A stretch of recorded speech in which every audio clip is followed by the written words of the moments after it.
The GLS 63 has always been the answer to a question almost nobody asks out loud.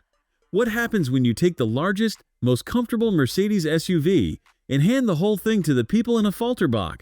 For this update, the answer matters more than usual, because the engine underneath is not the one you think it is. Mercedes has rebuilt its V8 from the inside out, and the GLS 63 is one of the first cars to carry it. Start with the front, because that is where the eye goes first, and where opinions are already splitting.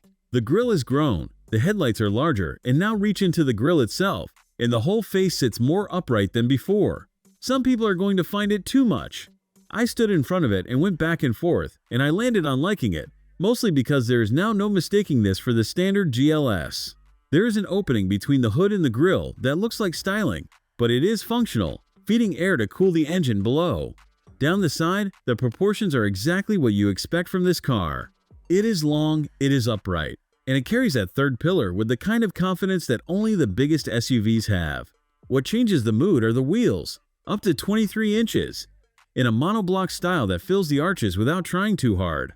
The majestic blue paint catches the light in a way the brochure photos never quite manage, and the chrome around the lower body marks this as the version without the night package. If you want the darker, more serious look, the night package and the night package 2 swap the chrome for dark accents on the trim and the diffuser. On the move, the adaptive air suspension keeps a car this tall flatter through corners than it has any right to be. And an active roll control system works on both axles to read the road 1,000 times a second and lean against the body roll before you feel it. It does not turn a 3-row SUV into a sports car, but it does make the size disappear in a way that always surprises me. Around the back, the changes are quieter, but they matter. The taillights sit lower now, in line with how the rest of the range has moved, and underneath them are the 4 exhaust tips that tell you what this is. 3 small stars sit on each side, a reminder that this car shares its bones with the S-Class. It is not overdone, which is important on a vehicle this size. Open the tailgate and you reach the reason a lot of people choose this over the GLE in the first place. The GLS gives you a real third row, the kind you cannot get in the smaller car, and the seats fold flat electrically at the press of a button.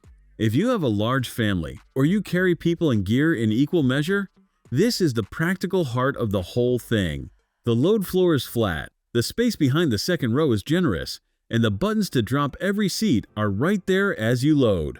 If walkarounds like this one help you decide where your money should go, subscribe so the next one finds you. Climb into the cabin, and the story turns a little complicated.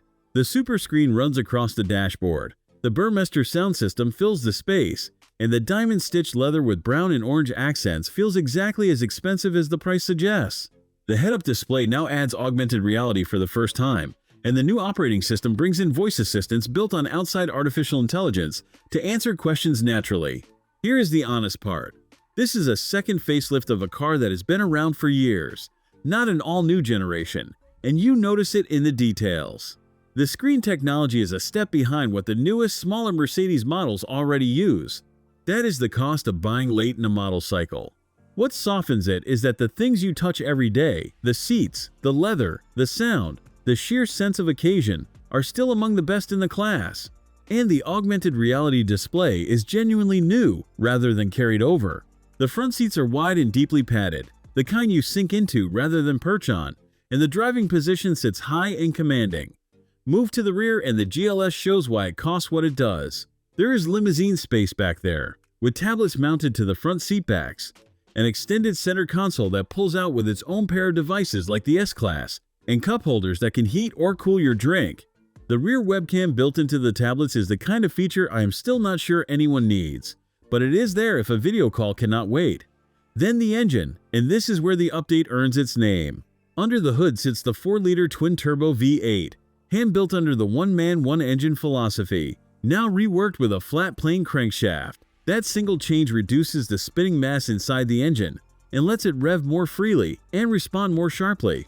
Output stands at 603 horsepower and 627 pound-feet of torque, with a mild hybrid system adding another 23 horsepower and 151 pound-feet when you need it off the line. It reaches 60 miles per hour in 3.9 seconds and runs to a limited top speed of 174 miles per hour. The point of the flat plane crank is not a bigger number on paper.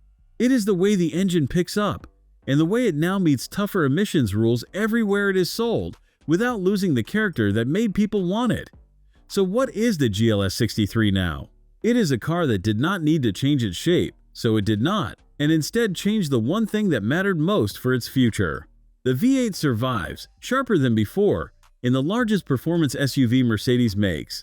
For a buyer who wants a three-row family vehicle that still has a hand-built engine at its center, there is very little else that does exactly this. And if the rebuilt V8 is any sign of where a Falterbach is heading, the next few years are going to be worth watching closely. For watching. If you enjoyed this video, hit that like button and subscribe for more content just like this. Leave a comment below with your thoughts or questions. I read every single one. And don't forget to click the bell icon to get notified about my next upload. See you in the next video.